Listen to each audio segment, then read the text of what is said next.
my recital, I'll be giving a presentation, but I just wanted to say thank you so much, everyone, for coming.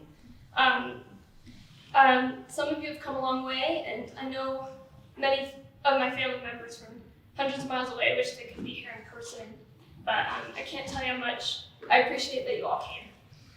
And the turnout was better than I could have hoped for. So, as part of my recital to fulfill my piano pedagogy portion of my degree, which is the teaching portion, I will end my recital today by talking to you for a little bit. I'm really happy to be up here after years of hard work. This is the last event I have the opportunity to do to fulfill my piano pedagogy and piano performance bachelors. And you are here to celebrate with me.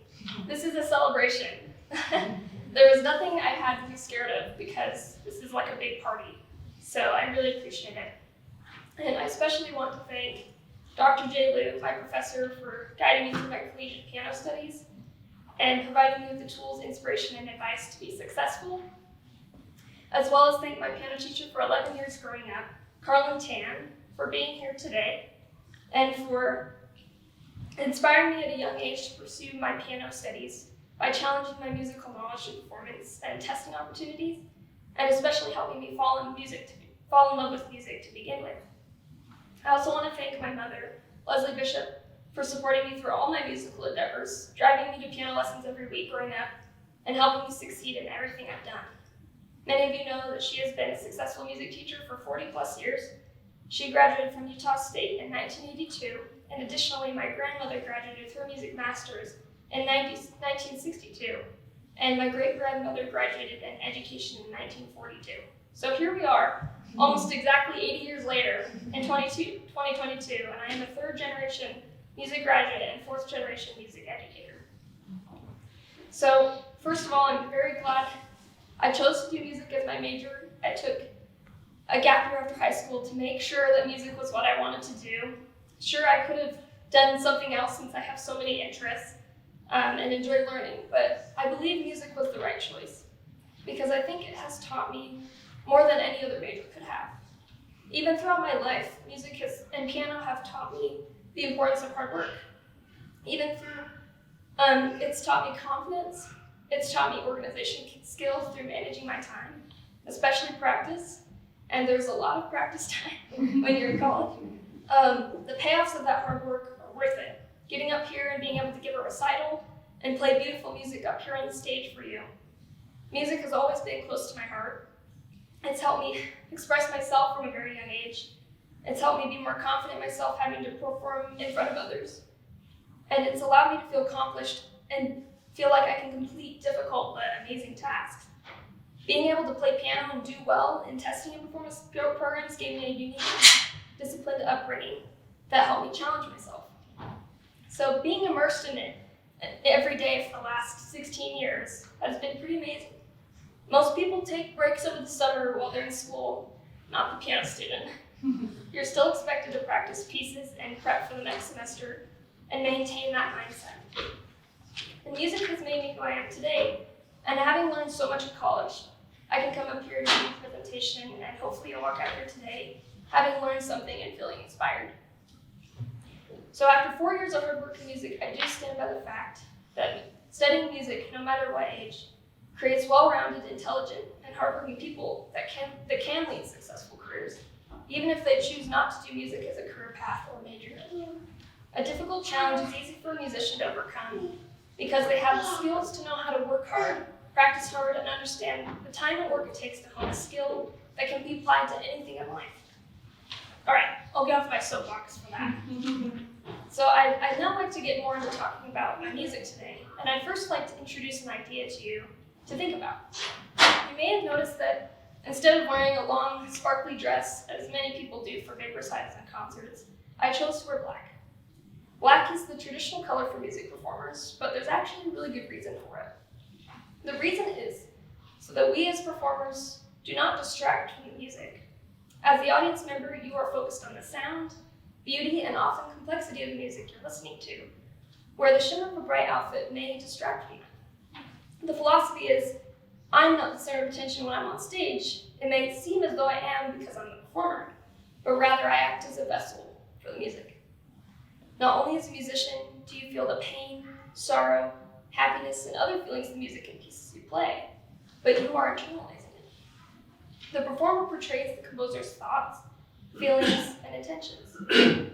I may have a very traditional outlook on classical performance because of how I approach it, but there are so many musicians and performers with different ideas out there. And everyone's perception of music is different, just like how everyone in this room has a different music taste. That's what makes music so interesting, nuanced, and above all, personal. So I'd now like to dive more into the details regarding my music, first by outlining some of the general artistic ideas the composers on my program were creating, understanding them, and how the stories of the music influenced the ways I played them. All of the composers in my program lived rather close in time to one another.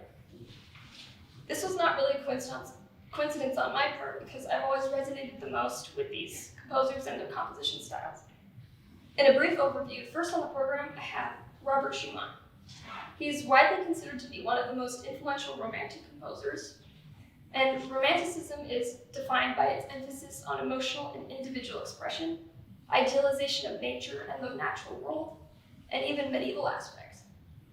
Schumann's passing arguably ended the Romantic era and made way for the new Impressionistic era afterwards. Impressionist styles in art is very light, feathery, and almost fantasy-like, which Van Gogh portrays in his Impressionistic paintings, and music at this time was not so different in that regard. This period is what Claude Debussy, my second composer in the program, and arguably my favorite, is so well known for. Born just 6 years after Schumann's death, it is symbolic that Debussy's birth and subsequent compositions would create a uniquely different artistic expression and style, as he is known for accelerating this new impressionistic music movement. Further, Rachmaninoff, who I played in between Debussy, is symbolic because their composition styles go hand in hand. While they were alive, they would have been considered musical contemporaries, being just 10 years apart in age, Debussy being Rachmaninoff's senior. Both of these composers intertwined with fantastical elements of romantic and impressionistic styles, and often surprising and lush, jazzy-sounding chords. They were some of the first composers to experiment with that. These romantic and impressionistic periods are defined by their idealization of nature, fantasy, industrialization, since the Industrial Revolution was at its height while they were alive, and sincere emotional interpretation, and what I like to call the landscape of sound. Pieces during this time depended on these composers' personal regional styles, methods, and individual characteristics of their compositions.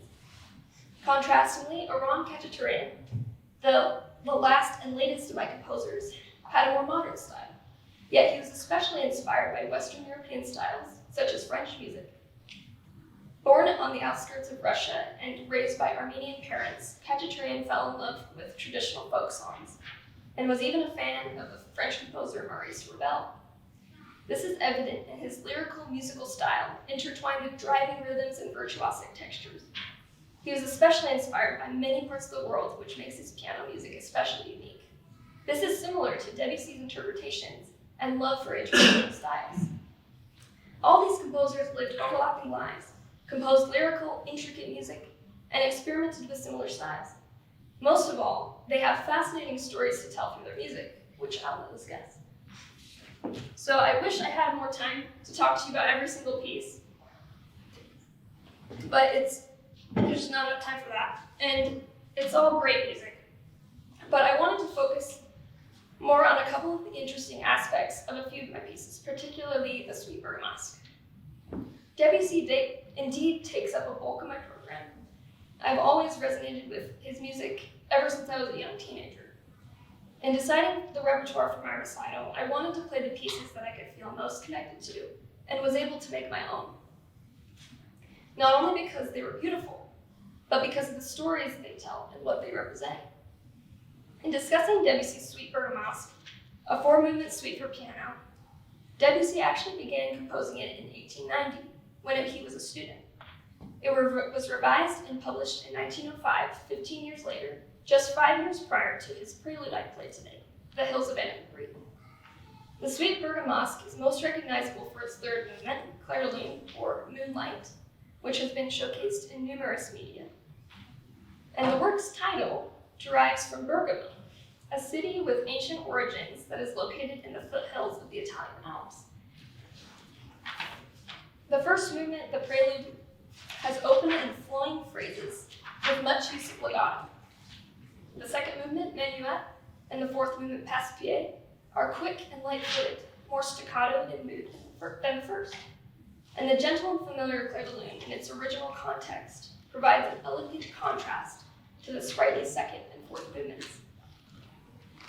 So I will do a few little demonstrations on the piano as I tell you the story of the Suite Bergamasque and my interpretations. So while I play the Suite Bergamasque, I actually think of the beginning movement as the suite's inspiration, the city of Bergamo in the Italian Alps. So the prelude is our introduction to the beautiful scenery of Bergamo. Its gorgeous tall mountains where the city lies, the alpine trees, the ocean seaside, and the quaint town at its center. I want you to just imagine that as I demonstrate the beginning of the prelude.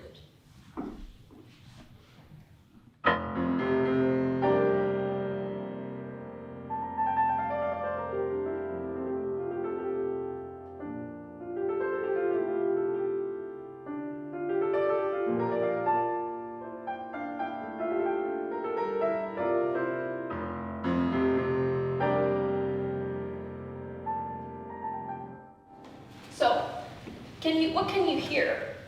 What can you see? The big swaths of sound in your ears, like ocean water rushing over you, or the image of a hawk flying over the trees with a mountain backdrop. That's what I'm thinking about. That's how I can play with the utmost expression. In this section, for example,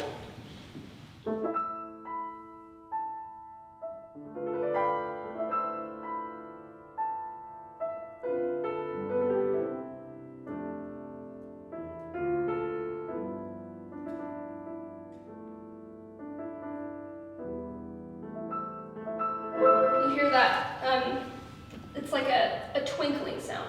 It might represent the sunlight twinkling over the ocean near Bergamo, if we were to travel over it. And notice how I play it rather softly, and it almost has a mysterious feeling to it.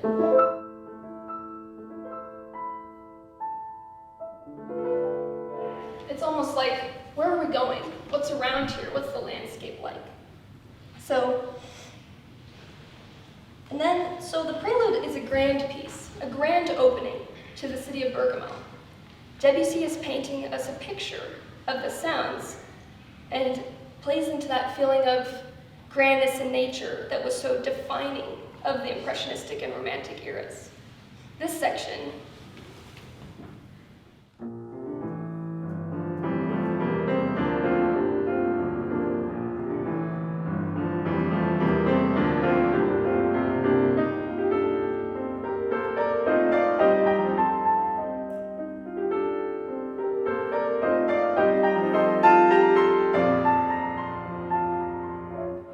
it's just such a big sound, and I love that Debussy does that. That's just him playing into, I think, that scene, that sound landscape that I mentioned earlier.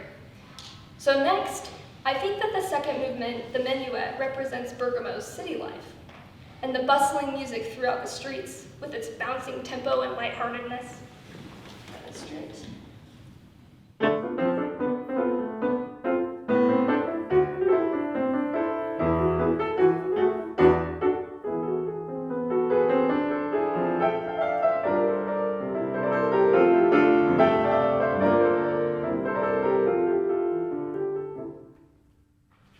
So I also think it sounds very Italian, and Bergamo is in Italy after all.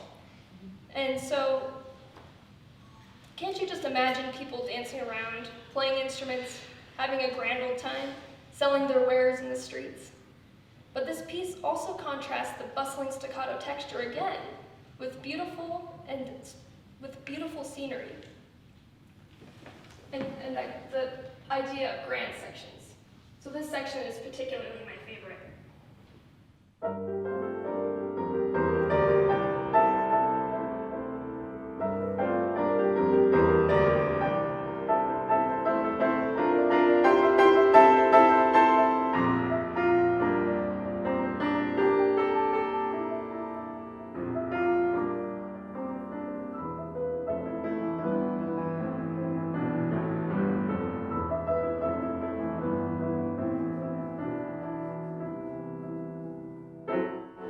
Then we're back to the party.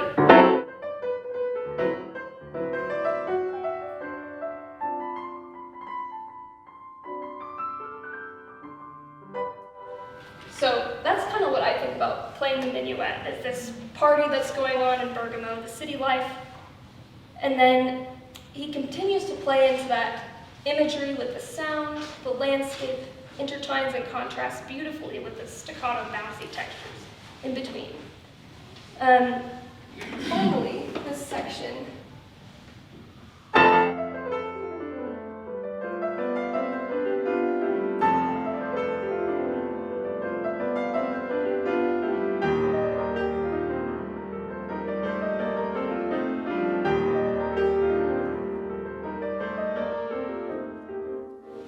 Still play, it's just such a, I love that. So, what comes to your mind when you're listening to that? Can you see a giant waterfall next to the craggy Alps, or the sun peeking over the trees? Then, as the ending comes of the minuet,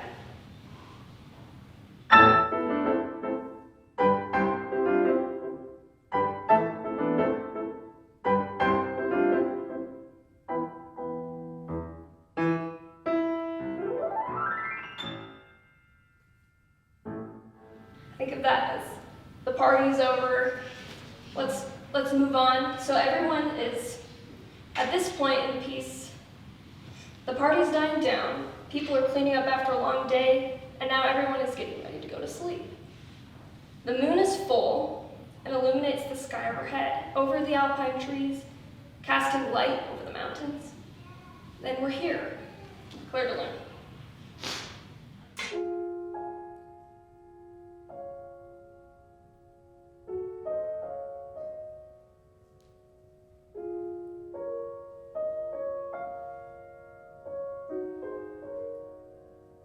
So in this piece, I think of this piece as the nightlife of Bergamo, and the flickering of the town lights next to the serene brightness of the moon looming over. Again, we have that contrast with these bouncier pieces. But the Clair de Lune still has its moments of grandeur, and the idea of painting that sound landscape.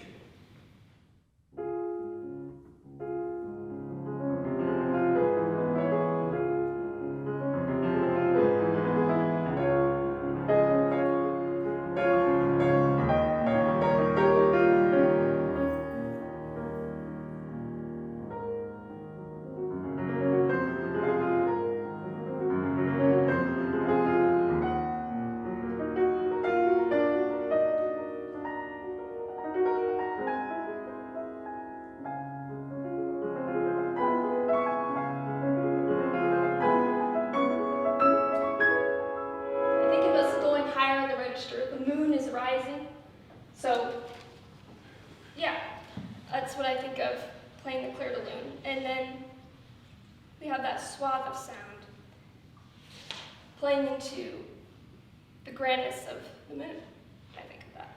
So, lastly, with the fourth movement, the Passe-Pied, we've taken a grand journey through Bergamo. And so I believe the Passe-Pied is likened to a narrator summing up the story about the town of Bergamo.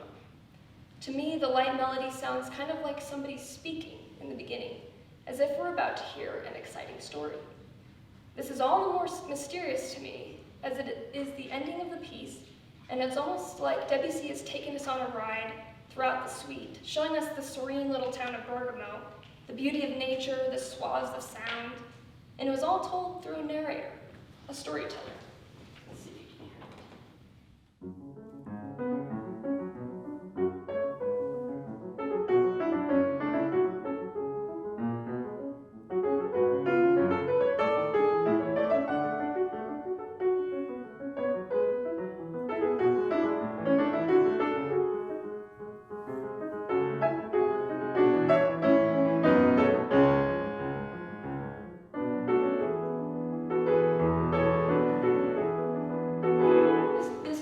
has such a defining melody. It almost sounds like somebody's speaking to you.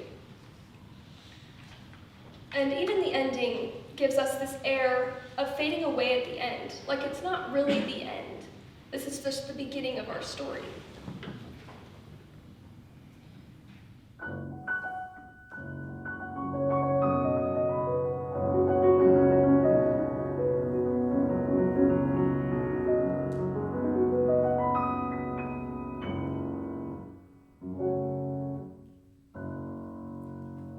It's just such an interesting ending to the bustlingness we had throughout the entire suite.